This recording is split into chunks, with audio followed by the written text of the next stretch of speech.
ചിത്രത്തിലാണെങ്കിൽ വിക്രത്തെ കാണാനായിട്ട് കുഞ്ഞുമായിട്ട് വേദ ജയിലിലെത്തുന്ന കാഴ്ചയാണ് പ്രിയ പ്രേക്ഷകരെ ഇനി നമുക്ക് കാണാനായിട്ട്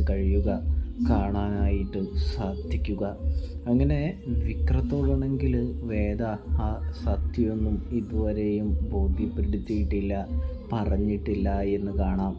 അതായത് താൻ ഗർഭിണിയാണെന്നോ താനൊരു അമ്മയാവാൻ പോവുകയാണെന്നോ വിക്രത്തെ വേദ ഇതുവരെ അറിയിച്ചിട്ടില്ല എന്ന് സാരം. അതുകൊണ്ട് തന്നെ നമ്മുടെ വിക്രത്തിന് അറിയില്ല തനിക്ക് ഒരു കുഞ്ഞ് ജനിച്ചിട്ടുണ്ട് എന്നുള്ള കാര്യം.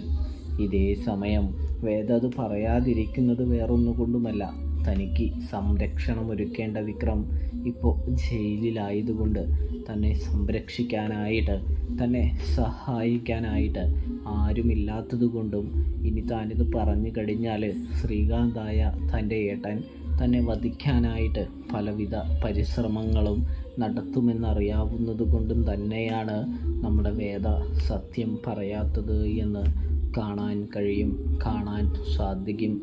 ഒടുവിൽ തൻ്റെ കുഞ്ഞിനെ അച്ഛനെ കാണിക്കാനായിട്ട് വേദ കുഞ്ഞുമായിട്ട് ജയിലിലേക്ക് വരുന്നൊരു കാഴ്ച നമുക്ക് ഇനി എപ്പിസോഡ് തുടങ്ങുമ്പോൾ കാണാൻ സാധിക്കുന്നുണ്ട്. ഇതേ സമയം വിക്രമാണെങ്കിൽ വേദയോട് ചോദിക്കുന്നുണ്ട്, ആരാണ് ഈ കുട്ടി എന്ന് ചോദിക്കുന്നത്. കാണാൻ കഴിയും വേദയാണെങ്കിൽ അപ്പോഴാണ് ആ സത്യം വിക്രത്തോട് പറയാനായിട്ടൊരുങ്ങുന്നത് എന്ന് കാണാം. ഏതാണ്ട് പണ്ടത്തെ ഒരു ചന്ദ്രകാന്തം സീരിയലിലെ ഒരു ട്വിസ്റ്റുമാരി അങ്ങനെ പവിത്രവും ഏതാണ്ട് ആ ട്രാക്കിലേക്ക് തന്നെ എത്താനായിട്ട് പോകുന്നുണ്ട് പ്രേക്ഷകരെ, കൂട്ടുകാരെ. അപ്പോൾ സബ്സ്ക്രൈബ്